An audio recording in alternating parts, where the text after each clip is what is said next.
Hello hello, étape 2 du premier jour en SEO pour venir améliorer ton site web et venir faire les corrections techniques. Aujourd'hui et dans cette vidéo, on va voir contrôler l'indexation dans la GSC.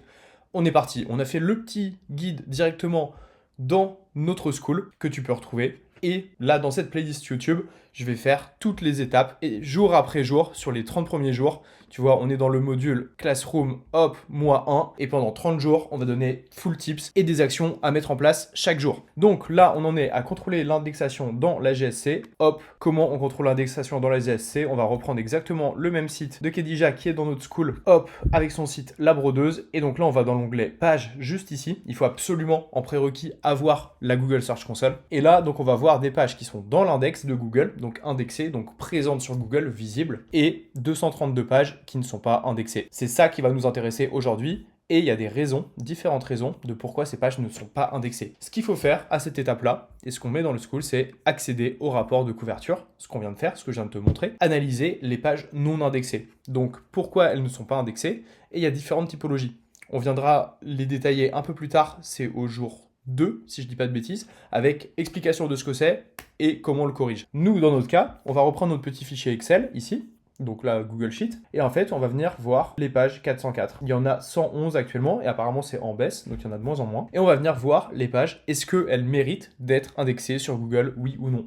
Est-ce que cette page-là, elle mérite d'être en 404? Donc là, on va aller dans le petit Google Sheet, et je vais la mettre ici, page en 404, checker si la page doit exister ou non. Et donc là, eh ben, on va pouvoir le faire pour toutes les pages, techniquement sur les 111. Le but, c'est de le regarder à l'œil, on va pas toutes les noter. Et par exemple, si cette page-là, elle doit exister, eh bien en fait, ce qu'on va mettre, c'est remettre le contenu de cette page avec cette URL. En gros, c'est comme ça qu'on va venir modifier une 404. Mais là, techniquement, si on va sur celle-ci, page non trouvée, elle n'existe pas. Mais ce qui va être intéressant, c'est de se dire, ok, mais attends, cette page-là, si Google la détecte, et il l'a détectée le 9 septembre, donc on va peut-être en prendre une un peu plus récente, celle-ci là, t-shirt pour homme, elle a été détectée le 4 novembre. Est-ce que dans mon Screaming Frog qu'on a vu juste avant, cette page, elle existe? Eh bien non, elle n'existe pas. Donc, en fait, il n'y a aucun lien directement dans le site vers cette page-là. Donc c'est normal qu'elle n'existe pas, c'est normal qu'elle soit en 404, et en fait au fur et à mesure, elle n'existera plus pour Google. Par contre, si ça avait été une page qui existait, si ça avait été celle-ci, il aurait fallu que tu ailles voir les liens entrants et voir donc depuis quelle page on a un lien vers cette page-là qui est en 404 pour en fait l'enlever parce que c'est une page qui n'existe pas, donc elle ne mérite pas de lien sur le site web. Voilà, donc ça c'est pour la partie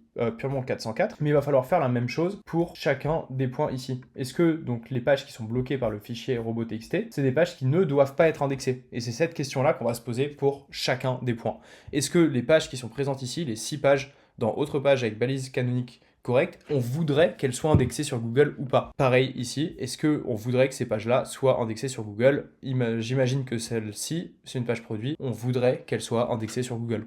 Donc on va venir l'ajouter dans notre petit fichier Google Sheet, et ce qu'on peut mettre, c'est directement le nom du problème. Ici, explorer non indexé. Si je reprends, hop, la petite URL là, tac, on va mettre non indexé, ici en problématique, et là, en description, on va mettre explorer actuellement non indexé. Pourquoi on va le mettre? Parce qu'après, en fait, je vais te faire un listing directement au jour 2 avec toutes les typologies de problèmes et les solutions, comment on solutionne facilement. Donc c'est important que tu les notes toi, comme ça tu as ton fichier, tu sauras exactement ce que tu dois faire pour chacune des pages. Et ça, faut que tu le fasses pour la totalité de tes pages qui sont importantes. On t'a mis un top 10 minimum de tes pages. Idéalement, il faut que tu prennes le temps et que tu prennes toutes les pages qui méritent, encore une fois, d'être sur Google, qui méritent de te rapporter des clients, qui méritent d'être visibles par tes futurs utilisateurs, par tes futurs clients. Eh bien, il faut qu'elles soient présentes dans ton petit fichier Google Sheet juste ici. C'est super important. Et donc, on va venir regarder tous ces points-là. Là, tu vois, j'ai pas tous les points dans le sens où il y a différentes raisons de pourquoi c'est pas indexé qui vont pas être présentes sur le site de la brodeuse, mais qu'on va avoir sur d'autres sites potentiellement.